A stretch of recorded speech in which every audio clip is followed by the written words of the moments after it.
Good morning, everybody, and happy Friday. It's Friday, the 27th of May. This is the Rangers morning briefing. I'm Derek Clark. I'm joined by Joshua Barry. How are we doing, Joshua?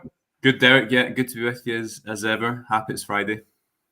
Yeah, no game, unfortunately, to look forward to. I don't know how many weeks it is until we get the Tottenham friendly. I'd imagine there'll be some games scheduled in before then, but cannot wait to football to start up again. I've got to be honest. Although the break is nice after such a long and roller coaster of a season. And before we talk all things Rangers, folks, as you can see, the One Football app banner on our screen, and that is our sponsor. I'll just give you a quick rundown of the app. It's totally free for Android and iPhone users.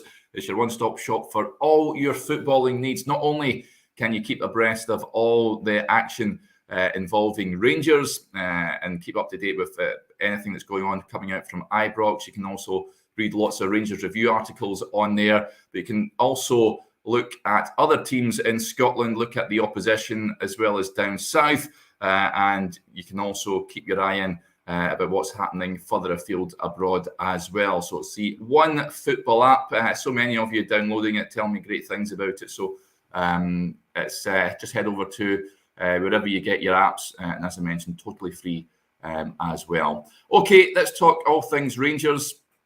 Now, in the title, Joshua, we've put in the GvB squad rebuild. Of course, there is going to be a bit of rebuilding going on in the summer.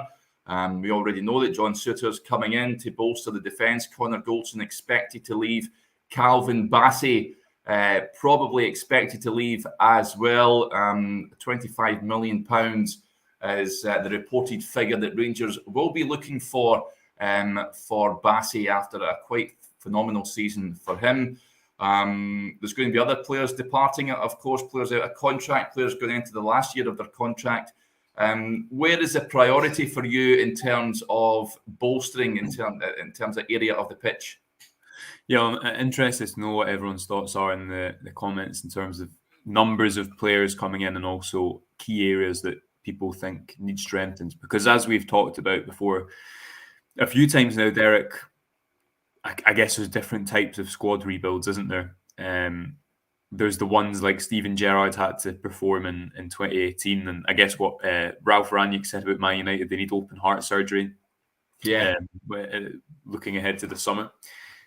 And then there's probably the more refined addition here or there. And, you know, it's probably realistic to assume that a good number of players go out the door this year. I'm not sure about Calvin Bassey personally, purely because he's got 2 years left on his contract, and also because of the numbers of other players that might be going out the door. Maybe his sale would fund some contracts, I don't know. But, you know, the news coming out, I think it was Sky saying yesterday that 25 million is the bid where Rangers expect the bidding to start. And I think that's brilliant to see, Derek, because you don't want your talent to be undersold. And what Ross Wilson, I think, has done with Nathan Patterson, and he's only really had one, I guess, example to prove himself as a person who can get a lot of good value for their product in football. 16 million for a player who hasn't actually went on to play for Everton. I don't think ability wise, but he's not went in as a first teamer, shall we say, and he wasn't a first teamer necessarily at a first team regular at Rangers. I think that looks quite a good deal in hindsight. Obviously, it was the club's record sale, wasn't it? So you add on the fact that Calvin Bassey has starred in a European run, also an international Bassey, although he's played less than Patterson has for his country, and it's probably you look at where he could go performance ceiling wise, and you probably think it's higher than Patterson. Then I think adding 10 million onto that for where the bidding starts is fair. So good to see on that. Where do Rangers need to strengthen? I have an inkling that Morelos might just stay around for a bit longer. I think he seems settled. He did an interview last year, I think, when there's always been noises I've felt around Morelos about him kind of maybe angling to leave on international duty or always looking down south. But I kind of feel, and this isn't based on anything other than a bit of a wind in a prayer, but I kind of feel like he might stick around. Kent and Aribo, either of them sign a new contract, I don't know. But I think the key areas that Rangers need to address in the summer are, you need obviously the right wing area to be addressed. And on the left and right side, whoever plays left and right side of Morelos, you need goals. Now that might mean that Fashion Sakala plays a little bit more in the league. I wouldn't mind that, even though he's a bit unpolished. His goal return's pretty good. I think on the power rankings you put out today, Derek, his goals per game is only bettered by Morelos. Is that right? Yes. In the Premiership? Yeah. So he's unpolished, but he's I think he would get you a fair amount of goals if he played a little bit more minutes in the Scottish Premiership. Obviously, the right wing area needs to be addressed. The other one, the main one for me, midfield aside, because I think you've got Jack and Lundstrom in there. I do think you need someone who's maybe a little bit more of a progressive passer in that area. But you've also got Yanis Hadji coming back into the mix, which will hopefully be like a new signing if he can recapture his 2021 form as opposed to this season. Is left back. What happens at left back? Because I'm looking at some stats and numbers for a piece I'm doing, and Barisic always shows up quite favourably because of the quality of his delivery. Yeah. If I take you back there to the Braga game, I remember talking at the time about when Barisic, when he's on that type of form and when he's putting in deliveries to that quality, the anticipation is like the anticipation of a shot in the stadium because people just expect it to kind of turn provider. But obviously, he can also have that Parkhead game, and in the Europa League finally kind of was a little bit iffy. And for me, actually, I think one of the things, I don't know if anyone else thinks this, but one of the things I think James Tavernier does really well is he can come inside the pitch because he's got that athleticism.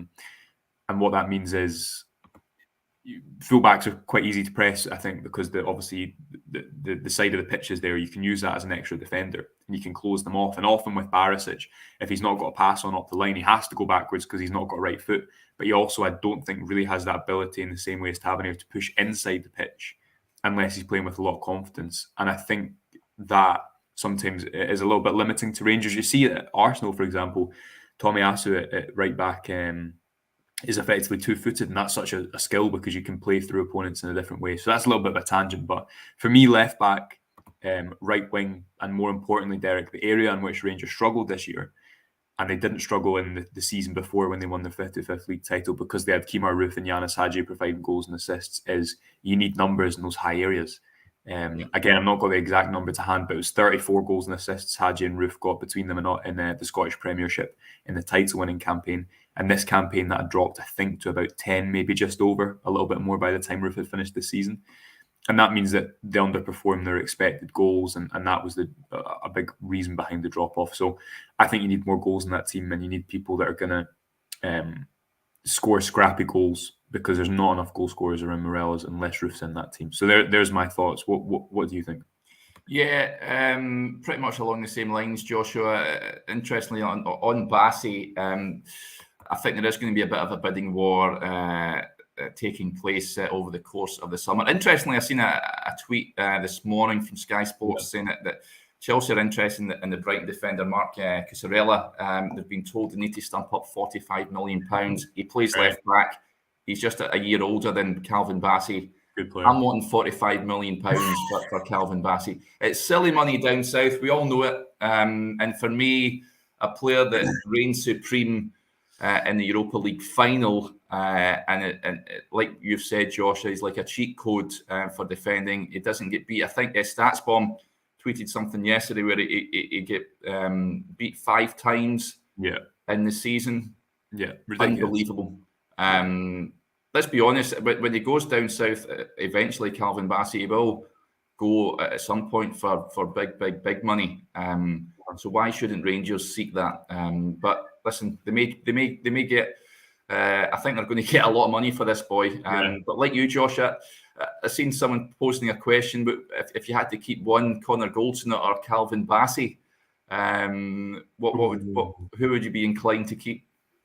Well, just first on Bassey, Craig Vickers, who obviously contributed to the website, and do follow him on Twitter if you haven't, because he always puts out a thought-provoking tweet every couple of days, does Craig. And the one he put out yesterday made me laugh, and it was, do you remember the Dylan Conley episode with Calvin Bassey where he had to be hooked and Borna Barisic had to come on away at St Mirren in the League Cup?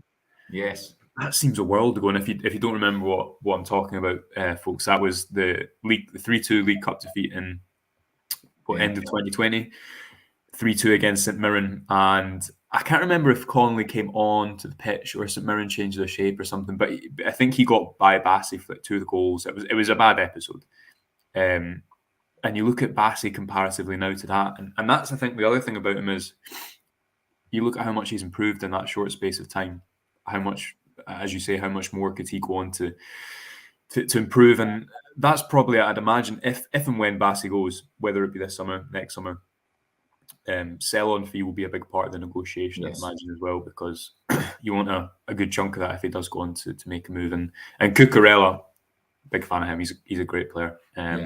Really like him as well. Not as good as Bassey.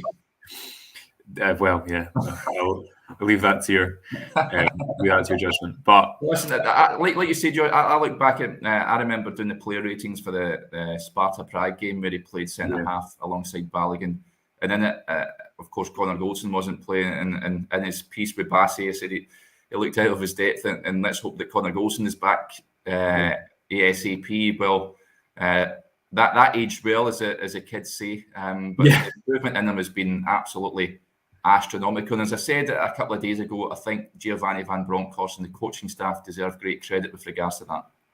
Yeah, and in response to you, absolutely. And that's why I find the Aston Villa links a little bit strange, because you look, Bassey's real improvements come under Van Bronckhorst, and I don't know if it's under Dave Voss, and obviously that's not to say he wouldn't go and improve under Michael Beale and Stephen Gerrard, although I've seen Michael Beale has been linked to the QPR job yesterday. But they obviously didn't really view him as a centre-back because he didn't play him there at all. Yeah. Now, whether Villa are thinking of going to a back three, I don't know. But yeah, or maybe they want his recovery pace. Again, he's left-footed.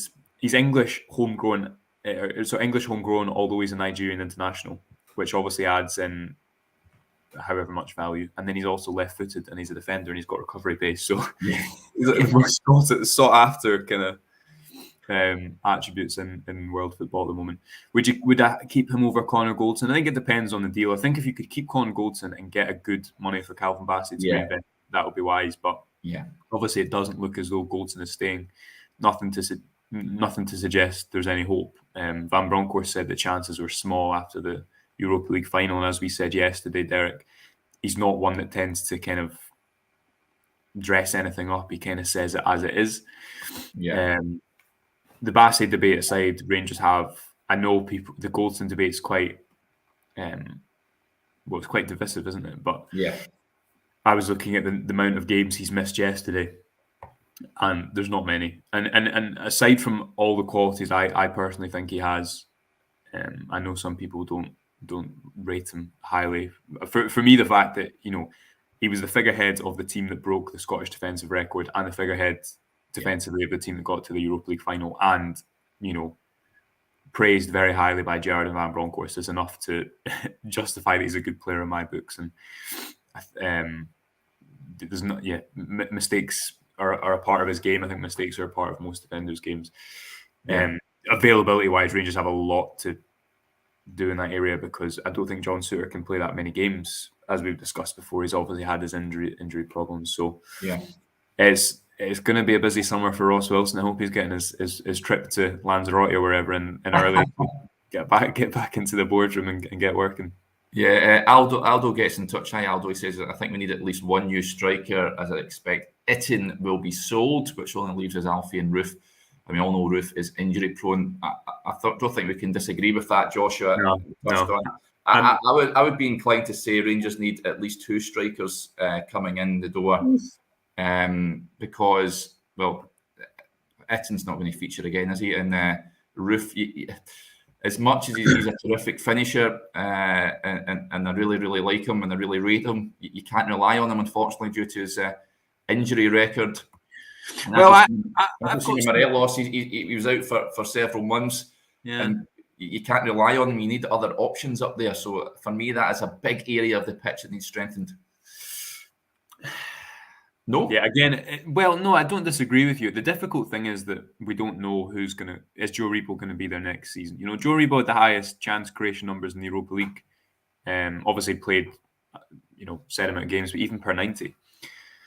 And in that false nine role, I think he did what, you look at that Hearts performance in the final, he should have scored a couple of goals. But if he's not pulled back and maybe in that final minute and maybe finds the bottom corner, people are saying, what if the guy's grown into the false nine role, he's won the cup. So, yeah. Roof, I think, again, look at the 2020-21 season, and I agree with you completely, Derek, that you can't rely.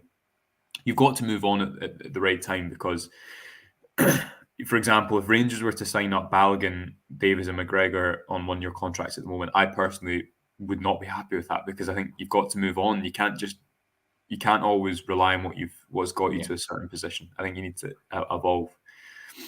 But Roof in that season, his injuries were managed, and I don't know if because of the change in management, whatever that may be, made his injury problems worse in terms of changing training structure. Who knows? But if you think back to that title-winning season, he was available a lot, and even this season when he came back into the fold, again, the reason he was injured was because of the lack of squad depth. So if you go to that Celtic game, he had to play 120 minutes because Rangers really had nothing else until Sakala comes on, but Sakala wasn't trusted to hold the ball up in the same way. And I think if you manage Roof a bit better, he does just guarantee you goals. He does. I mean, his shot on ball value is so much higher than anyone else in the squad. But you maybe need a striker of a different profile. That said, you look at Sakala in that second half against Celtic, and I think maybe when Sakala's not tasked with Lincoln play, he can play that last man role quite well in terms of sitting on the shoulder and running in behind. But again, can you rely on him? Probably not. So again, if Morelos goes and signs a bumper contract, you still need goals around him because, as we've said a few times before, I think the most goals he scored in a Premiership season is 17, and you need a little bit more around that. So I agree with you, but I think that comes into the conversation as well. You need goals in wide areas. You need your left-sided forward and your right-sided forward. If it's going to be Scott Arfield and Ryan Kent over the course of the season, and they're attacking from wide areas, they're not going to get you enough goals for me to win you the league. Yeah, a comment coming in here. From Himpu Z, Rangers should look to loan in Cameron Archer from Arsenal with the view of buying. He was a class striker for Preston North End. Yeah, from all accounts, he has had a good season, but again, 20 years old. These sort of development loans don't seem to work historically. I'm not too sure if that's an avenue that would prove beneficial for Rangers. Regan Charles Cook was mentioned by a boy Jack Syme, Joshua. Big fan of his, actually. I've got to say. Would you have any? Would you be opposed to him coming in the door? No, definitely not. Probably not. Someone that you're absolutely sold on to take you to the next level on a European front and whatnot. But in terms of, I think he was the second top goal scorer in the Premiership this season. I like him. Good player. Definitely think he'll be a kind of low risk signing. But that would probably bring quite decent returns. Quite a goal threat from the left as well. I'd like Regan Charles Cook to come to Rangers this summer, but who knows? Who knows if he'll maybe be tempted to go back down to England? I don't know. I think that is a signing that would make sense, though. Kind of in the Jordan Jones mould, but better. Yeah, better mentality, hopefully. In terms of, before we touch on this question from Haji, you've been doing some digging into James Tavernier's stats, Joshua. Mind-blowing to say the least. Do you want to share what you found? Again, another, what arguably could be his greatest season in the Rangers jersey last term. Well, I've just seen as well that Murdo Fraser has tweeted Rangers shouldn't be accepting a penny less than 25 million for Bassey. So it's a member of Parliament weighing in on the transfer fee requests. James Tavernier. So we're going to have a piece coming out over the weekend about on-ball value. Now, if you don't know what on-ball value is, it's effectively it's a statistic that accounts for everything on a football pitch. So, for example, what I mean by that, Derek, is we use expected goals because it's a better tool to measure a shot than a shot on target, because you could have a team could have 30 shots on target, but all the shots could arrive from outside of the area. But the other team could have 3 shots that all come from inside the area. Now that might look like one shot. Teams had 3 shots to another's 30, but the expectation of goals from those shots might balance out a little bit more evenly, if you know what I mean. And expected assists is effectively the same thing. If Ryan Kent puts in a cross that is on the money, but someone misses it, it will be reflected in the quality of the chance created. And what on-ball value does is it takes it a step further. So when Ryan Kent maybe puts up dribbles up the pitch. The one I always use is Leon in the last minute. I don't know why, but it was there when I was doing this piece a while ago. Ryan Kent takes the ball past the defence, puts it across the face of goal. Someone fails to slide on it, and the chance is gone. What on-ball value does is it kind of accounts for everything. So it gives you a really holistic view of players' impact on the pitch, and you won't be surprised that James Tavernier, the highest in the league, Scottish Premiership, the highest in the Europa League of any outfield player. Only Mateus, who's the Braga goalkeeper, was 0.03 higher than him. Tavernier has been had the highest on-ball value 3 of the last 4 seasons. The only season he didn't have it, he was 0.01 behind Borna Barisic. This has taken everything into account: his defensive actions when he makes a tackle, his crosses when he's progressing play, when he scores. So it just underlines how important he is. And for me, this is probably his best season in a Rangers jersey. And that's, there's quite a few rivaling seasons to that. But certainly in the last few seasons, because he kind of lost that goal touch, I think, in Gerrard's second season, maybe, was it not, if not from the penalty spot. Van Bronckhorst has, I think, centralised attacks around him even more. And what I mean by that is, I think increasingly next season you'll see Tavernier come inside the pitch as well. And you see this happen in football. Look at Trent Alexander-Arnold, who's kind of poster boy attacking fullback, now increasingly coming inside the pitch more. The variation in areas of which he can impact the game. And I think you've seen that when Diallo came up. That was a plan, certainly Ross County away. Tavernier's goal there, you'll remember, he comes inside the pitch, Diallo beats his man 1v1, Tavernier eventually scores in the box. So I think it's just obviously reflective of how good he's been this season. Also had the best chance creation season total numbers in the Scottish Premiership, although per 90 was, I think, third in the table. And yeah, I think it's an important lesson that Van Bronckhorst learned early in his Rangers tenure, which is allow James Tavernier to attack and he'll return excellent rewards. And yeah, again, some people maybe just won't realise quite how good he is until he's gone. But this season, I think, is probably won over any doubters that for some reason were still doubting, if you will. Yeah, he's a top season, and that piece coming in the website soon, folks. Finally, I just wanted to touch on this question from MMA King. Do you think Gio will play Hadji as a number 10 or a winger when he returns? Now, he's posted a video of his recovery. Great to see him going through his rehab, Joshua, and it'll be really good to have him back. Like the old cliche, it's like a new signing when he returns to the side. Where does Hadji play when he comes back? He's got to play central, doesn't he? 100%. I mean, the right wing experiment, I just don't think it really worked because he's not at his best 1v1. He himself said, I think it was a press conference, I'm at my best when I've got runners ahead of me, more touches of the ball. And I think actually now, when Hadji was injured, Rangers were still playing those kind of 2 number 8s running over the top, Joe Rebo, Scott Arfield. The midfield structure's changed a little bit, and I could see Hadji now having a little bit more freedom in the middle of the pitch, especially in home games, to kind of drop where the ball is and try and play through. I don't think anyone in the team has that ability to pass with both feet and kind of break through a defence. So I actually watched he's put out a little documentary.